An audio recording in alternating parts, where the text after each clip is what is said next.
नमस्कार दोस्तों, मेरी शब्द मेरे साथ में मैं अनुपमा सरकार आप सबका हार्दिक स्वागत करती हूँ। दोस्तों, आजकल एक किताब पढ़ रही हूँ। शीर्षक है अपनी अपनी बीमारी। जी, कुछ अजब सा शीर्षक है ना।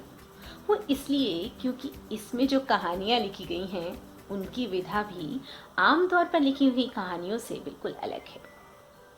अपनी अपनी बीमारी हरिशंकर परसाई जी की व्यंग्य कहानियों का एक संकलन है। आजकल किंडल पर पढ़ रही हूँ और बहुत सी कहानियां पढ़कर तो बिल्कुल ऐसा लगा जिसे आजकल के वक्त के लिए ही लिखी गई है। एक व्यंग्यकार की सफलता भी तो इसी में कि वो जो भी लिखे, जब भी लिखे, हमेशा का मान लिया जाए। कुछ इस तरह चोट करे कि रोना भी आए और रोया भी ना जाए। तो हंसते हंसते किस तरह से मर्म पर चोट करते हैं हरिशंकर परसाई जी, आज उनकी एक कहानी में आपको सुनाकर बताऊंगी। आज का वीडियो थोड़ा सा अलग है। कहानियाँ आगे भी सुनाती रही हूँ, पर इस तरह आपके सामने रूबरू बैठ कर नहीं सुनाती थी। तो आज ये कोशिश कर रही हूँ। बताइएगा ज़रूर कि ये प्रयोग कैसा लगा। तो शुरू करते हैं आज की कहानी। कहानी का शीर्षक है प्रेम की बिरादरी। प्रेम की बिरादरी, हरिशंकर परसाई जी की कहानी। उनका सब कुछ पवित्र है।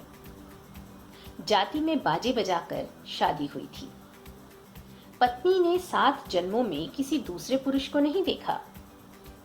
उन्होंने अपने लड़के लड़की की शादी सदा मंडप में की। लड़की के लिए दहेज दिया और लड़के के लिए लिया।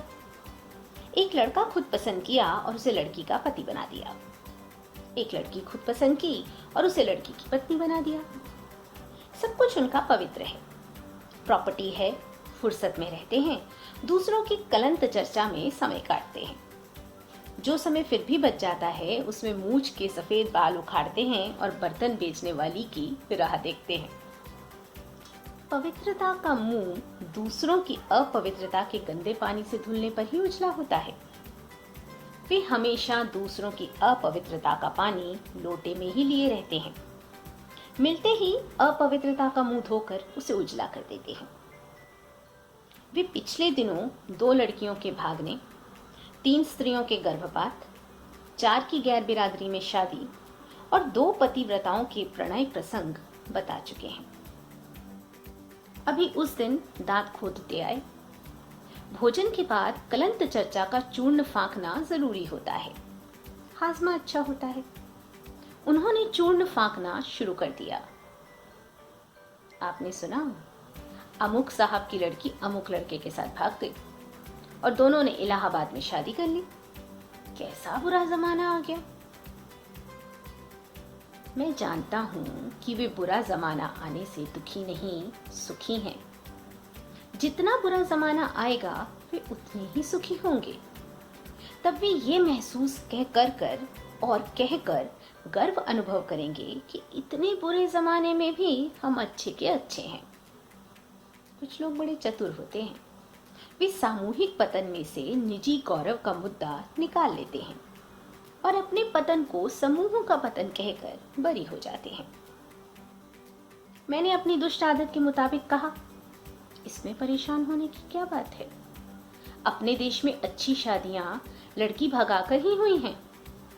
कृष्ण ने रुक्मणी का हरण किया था और अर्जुन ने कृष्ण की बहन सुभद्रा का। इसमें कृष्ण की रजामंदी थी। भाई अगर कॉपरेट करे तो लड़की को भागने में आसानी होती है। वे नहीं जानते थे कि मैं पुराण उनके मुंह पर मारूंगा। संभल कर बोले, भगवान कृष्ण की बात अलग है। मैंने कहा, हाँ अलग तो है। भगवान अगर औरत भगाए तो वह बात भजन में आ जाती है। साधारण आदमी ऐसा करे तो यह काम अनैतिक हो जाता है। जिस लड़की की आप चर्चा कर रहे हैं वे अपनी मर्जी से घर से निकल गई और मर्जी से शादी कर ली, इसमें क्या हो गया। वे कहने लगे, आप हमेशा उल्टी बातें करते हैं। रीति, नीति, परंपरा, विश्वास क्या कुछ नहीं है। आप जानते हैं लड़का लड़की अलग जाति के हैं। मैंने पूछा, मनुष्य जाति के तो है ना। वे बोले, हाँ मनुष्य होने में क्या शक है। मैंने कहा, तो कम से कम मनुष्य जाति में तो शादी हुई। अपने यहाँ तो मनुष्य जाति के बाहर भी महान पुरुषों ने शादी की है, जैसे भीम ने हिडिंबा से।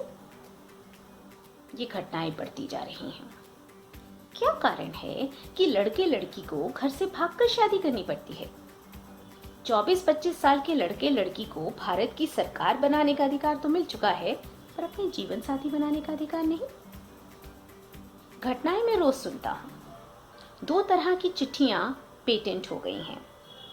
उनके मजमून ये हैं, जिन्हें भागकर शादी करनी हो और वे भी जिन्हें नहीं करनी, वे भी इनका उपयोग कर सकते हैं। चिट्ठी नंबर 1। पूज्य पिताजी, मैंने यहाँ रमेश से वैदिक रीति के अनुसार शादी कर ली है। हम अच्छे हैं, आप चिंता मत करिए। आशा है आप और अम्मा मुझे माफ कर देंगे। आपकी बेटी सुनीता। चिट्ठी नंबर 2। प्रिय रमेश, मैंने अपने माता पिता की इच्छा के विरुद्ध नहीं जाना। तुम मुझे माफ कर देना। तुम जरूर शादी कर लेना और सुखी रहना। तुम दुखी रहोगे तो मुझे जीवन में सुख नहीं मिलेगा। हृदय से तो मैं तुम्हारी हूँ।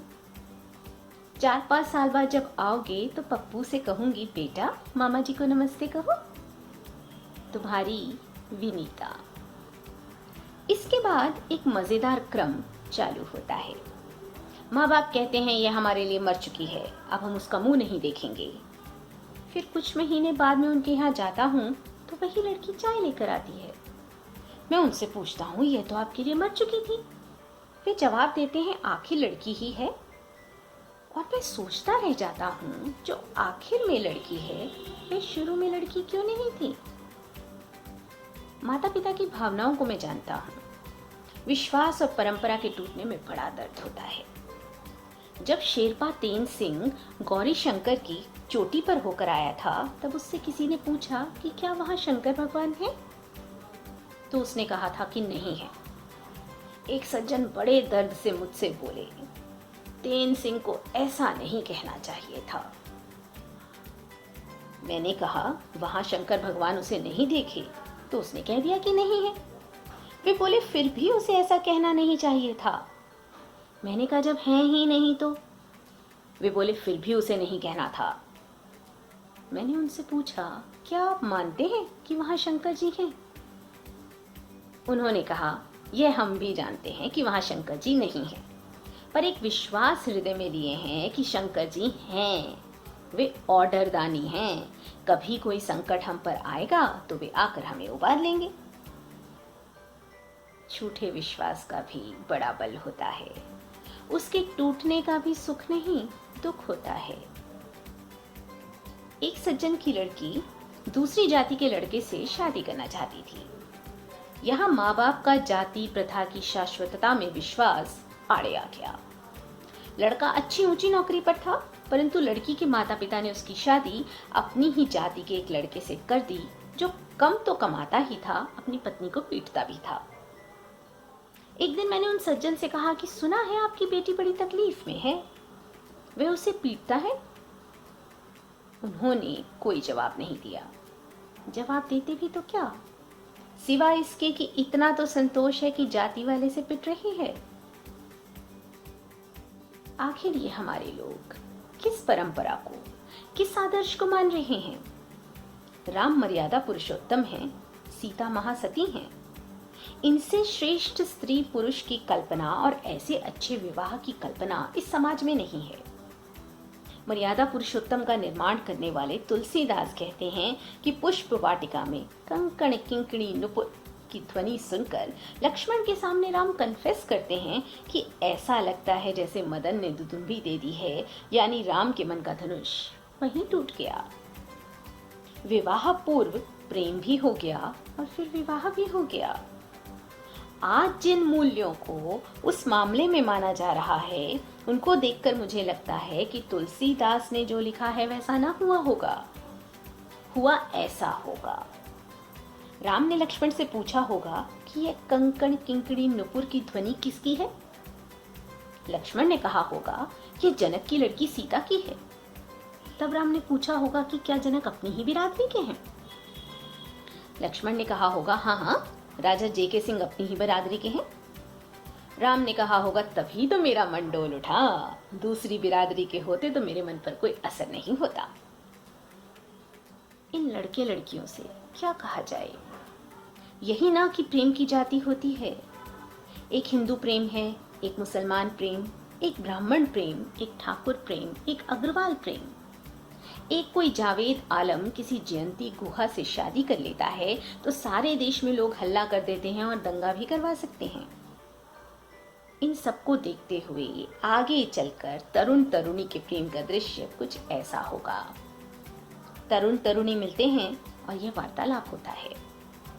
तरुण: क्या आप ब्राह्मण हैं? और ब्राह्मण है तो किस प्रकार की ब्राह्मण है? तरुणी: क्यों, क्या बात है? तरुण: कुछ नहीं, जरा आपसे प्रेम करने का इरादा है। तरुणी: मैं तो खत्री हूं। तरुण: तो फिर मेरा प्रेम आपसे नहीं हो सकता क्योंकि मैं ब्राह्मण हूं। लोग कहते हैं कि आखिर स्थायी मूल्य और शाश्वत परंपरा भी तो कोई चीज है। सही है, पर मूर्खता के सिवाय कोई भी मान्यता शाश्वत नहीं है। मूर्खता अमर है, वे बार बार मरकर भी जीवित हो जाती है। इधर मैं लड़के लड़की से पूछता हूँ कि वेद तो यहाँ भी हैं और यहाँ भी वैदिक रीति है, फिर तुम लोगों ने यहीं क्यों शादी नहीं कर ली, भागकर दूसरी जगह क्यों गए? वे कहते हैं यहाँ माता पिता बाधा डालते। मैं समझ गया, क्रांति ये तरुण जरूर करेंगे पर यथास्थिति की नजर बनाकर। वे सज्जन जो मुझे खबर दे गए थे कह रहे थे कि आखिर हम बुजुर्गों के जीवन भर के अनुभव का भी तो कोई महत्व है। मैंने कहा, अनुभव का महत्व है, पर अनुभव से ज्यादा इसका महत्व है कि अनुभव से सीखा क्या। अगर किसी ने 50-60 साल के अनुभव से सिर्फ यह सीखा कि सबसे दबना चाहिए, तो अनुभव के इस निष्कर्ष की कीमत में शक हो सकता है। किसी दूसरे ने इतने ही सालों के अनुभव से शायद यह सीखा हो कि किसी से नहीं डरना चाहिए। आप तो 50-60 साल की बातें करते हैं। केंचुए ने अपने लाखों सालों के अनुभव से कुल यह सीखा है कि रीढ़ में हड्डी नहीं होनी चाहिए। रीढ़ में हड्डी नहीं होनी चाहिए। इस वाक्य में, इस कहानी का सार बहुत ही गूढ़ तरीके से हरिशंकर परसाई जी ने हम सबके सामने रखा है। कमेंट में जरूर बताइएगा दोस्तों कि ये कहानी आपको कैसी लगी और क्या आगे भी आप हरिशंकर परसाई जी की और रचनाएं मुझसे सुनना चाहेंगे। वैसे ये किताब किंडल पर मौजूद है, अपनी अपनी बीमारी, मैं वहीं से पढ़ रही हूँ, आप भी पढ़ सकते हैं। और हाँ, अगर आपको मेरा वीडियो अच्छा लगा हो तो लाइक और शेयर ज़रूर कीजिएगा और नीचे दिखी मेरी प्रोफाइल पिक पर क्लिक करके सब्सक्राइब ज़रूर कर लीजिएगा ताकि आगे आने वाली वीडियोस में से कोई भी आपसे मिस ना हो। जल्द लौटूंगी नई बातों, कहानियों और कविताओं के साथ। तब तक के लिए नमस्कार।